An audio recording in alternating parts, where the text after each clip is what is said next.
Assalamualaikum. Kami dari kelompok Auditori 3 akan menjelaskan tentang asal-usul Kerajaan Pajang. Nah, sebelum menuju ke penjelasannya, mari kita kenalkan para anggotanya. Yang pertama, Elma Juwita absen 8. Yang kedua, Muhammad Rizky absen 16. Yang ketiga, Safrina Winta absen 28. Yang keempat, Zakia Ashabul absen 30. Dan yang terakhir, Zandifa Pravida absen 31. Mau tahu kelanjutannya? Mari simak video berikut ini.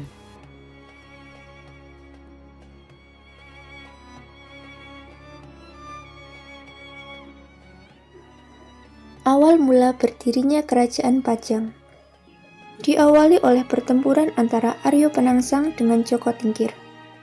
Pertempuran itu sendiri dimenangkan oleh Joko Tingkir atas bantuan dari Ki Ageng Pemanahan dan Ki Ageng Penjawi.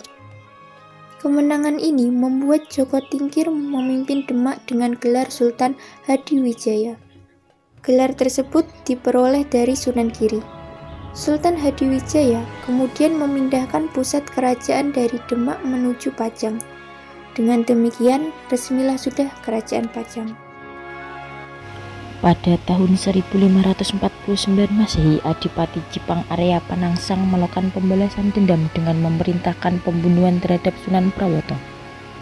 Arya Penangsang juga melakukan pembunuhan terhadap Pangeran Hariri, pemimpin Kadipaten Jepara yang masih kerabat dengan Sunan Prawoto.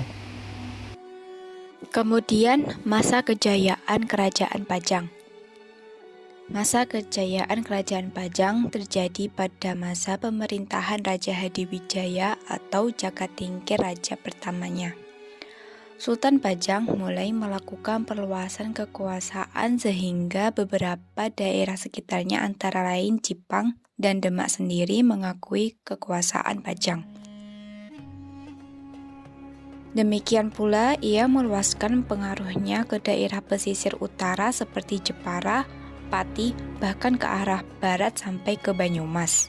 Selama pemerintahan Sultan Hadiwijaya, kesusastraan dan kesenian yang sudah maju di Demak dan Jepara lambat laun dikenal di pedalaman Jawa. Pengaruh agama Islam yang kuat di pesisir dan menjalar tersebar ke daerah pedalaman. Pada masa pemerintahan Raja Hadiwijaya, mulai banyak raja-raja kecil yang tunduk padanya. Selain itu, ia juga memperluas daerahnya sampai Madiun, aliran anak Sungai Solo yang besar, Blora, dan Kediri. Pada tahun 1581, ia berhasil mendapatkan pengakuan sebagai Sultan Islam dari raja-raja penting di Jawa Timur. Selain itu, Pajang adalah kerajaan yang bersifat agraris, mengalami kemajuan pesat di bidang pertanian. Hal ini didukung oleh letaknya yang berada di dataran rendah yang mempertemukan Sungai Pepe dan Dengkeng, sehingga menjadi lumbung beras utama di Pulau Jawa. Di kawasan tersebut, saluran irigasi berjalan lancar. Kuasanya Sultan Hadiwijaya tidak serta-merta mewarisi kekuasaan Demak yang membentang hingga bagian timur Jaya. Para pemimpin bekas wilayah kekuasaan Demak di Jawa bagian timur tidak mengakui kekuasaan Sultan Hadiwijaya. Setelah melalui mediasi oleh Sunan Praban, para pemimpin di Jawa sebagian timur akhirnya mengakui kekuasaan Sultan Hadiwijaya dan menyatakan diri tunduk di bawah Kesultanan Pajang. Ada 3 raja yang memimpin Kerajaan Pajang. Yang pertama adalah Jakatingkir atau Sultan Hadiwijaya, yaitu pada tahun 1568 sampai 1583 Masehi.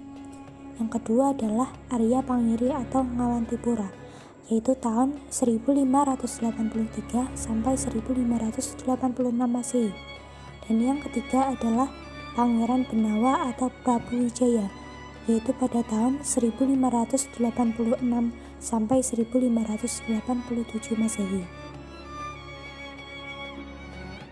Di masa kekuasaannya, Sultan Hadiwijaya berhasil membangun Pajang sebagai kesultanan yang kuat secara politik, militer, ekonomi, sekaligus pusat penyebaran agama Islam di pedalaman Jawa bagian tengah.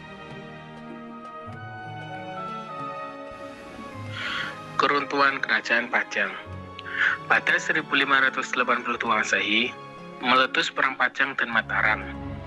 Sepulang dari pertempuran, Sultan Hadiwijaya jatuh sakit dan meninggal dunia. Sepeninggal Sultan Hadiwijaya, Pajang mulai mengalami kemunduran karena terjadi perebutan tahta. Putra Sultan Hadiwijaya, yaitu Pangeran Benawa, dan menantunya yang bernama Arya Pangiri, saling bersaing untuk menjadi raja. Arya Pangiri yang didukung Panembahan Kudus berhasil naik tahta pada 1583, sedangkan Pangeran Benawa tersingkir ke Jipang. Namun selama pemerintahannya, Arya Pangiri hanya disibukkan dengan usaha balas dendam terhadap Mataram, sementara kehidupan rakyatnya terabaikan. Hal itu membuat Pangeran Benawa merasa prihatin dan melancarkan serangan pada 1586 yang dibantu oleh Sutawijaya dari Mataram. Dalam serangan itu, Arya Pangiri kalah dan dipulangkan ke Demak, sementara Pangeran Benawa dinobatkan sebagai Raja Kerajaan Pajang ketiga. Pemerintahan Pangeran Benawa hanya berlangsung singkat karena ia lebih memilih menjadi penyebar agama Islam. Pada 1587, kekuasaannya pun berakhir tanpa meninggalkan putra mahkota. Atas kebijakan Sutawijaya, Pajang kemudian dijadikan negeri bawahan Mataram. Riwayat Kerajaan Pajang sendiri benar-benar berakhir pada 1118 saat dihancurkan oleh pasukan Mataram yang dipimpin Sultan Agung.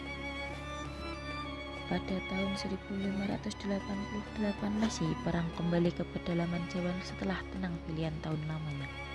Pasukan Pajang yang sebagian tidak sepenuh hati melawan Pangeran Benawa dan Raden Sutawijaya berhasil mengalahkan istana Pajang. Arya Pangiri karena masih saudara ipar dari Pangeran Benawa dibebaskan dari hukuman mati dan dikembalikan ke Demak sebagai adipati. Namun Pangeran Benawa yang sejak awal tidak berminat pada politik kenegaraan akhirnya meninggalkan tahta Pajang. Pangeran Benawa meninggalkan Pajang menuju Parakan sekaligus menyebarkan agama Islam. Pangeran Benawa menyerahkan Pajang kepada Raden Sutawijaya. Kesultanan Pajang dihapuskan dan menjadi bawahan Mataram. Setelah itu, Raden Sutawijaya memulai dinasti baru dari kekuasaan Jawa dengan gelar Panembahan Senopati. Berakhirnya Kesultanan Pajang membuat pusat kekuasaan bergeser semakin ke selatan Jawa, yaitu Mataram.